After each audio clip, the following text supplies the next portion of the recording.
Hello and welcome to the June 2018 monthly update audio presentation of Alter Aeon. I am Shadowfax. The first thing I'd like to introduce would be this year's Summer Solstice celebration, which is Alter Aeon's major summertime event.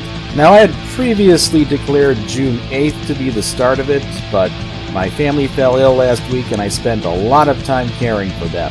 I realized that I would be unable to meet the previous deadline, so we have delayed the start of the event to Friday, June 15th. Whether that happens in the morning or in the evening will depend on whether I am called into work that day.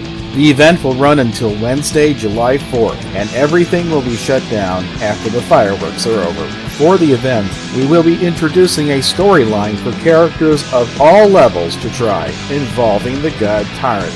The Plains of Light event areas from last year will be reintroduced as regular zones for high-level play. And of course, we will be reopening the Puzzlewood Forest area. The Puzzlewood Challenge involves defeating wave after wave of enemies of increasing strength.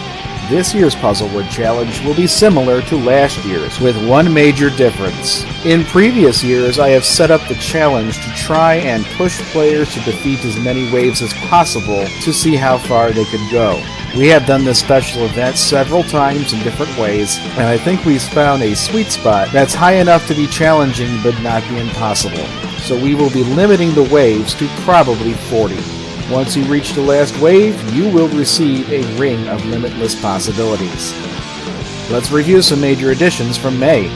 They include tweaks to the weather, largely transparent to players, but including a slight buff to change weather. The ability to list critical, important, and helpful skills and spells at teachers. The ability to get and put objects into worn equipment. Lowered object cost in general. Shopkeepers can still be pretty stingy about buying things. Drock also made a lot of crafting refinements, making it easier for highly skilled players to get composite bonuses, particularly with high difficulty materials. Armor takes a little less time to forge, and weapon weight is handled better.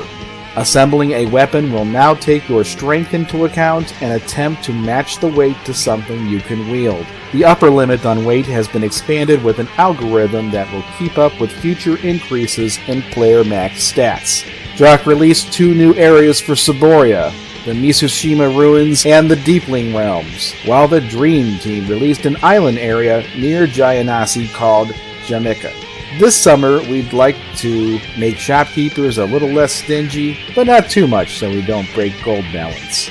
Also, we'd like to make some improvements to heraldry with the ability to design clan crests from objects in the heraldry lists.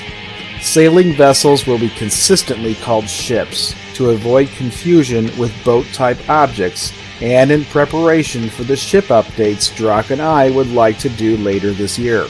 Also, we'll be doing some work in the skill and spell help files so that they will list whether they are critical, important, and helpful in their metadata.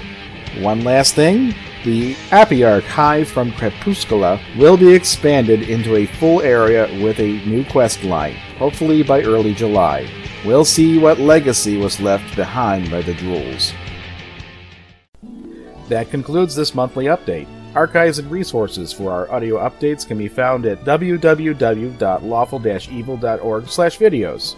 You can subscribe to our YouTube channel for more presentations like this one, or follow us on Facebook, Twitter, or Tumblr. We invite you and your friends to come play this month on Alter Aeon, where every day is an adventure.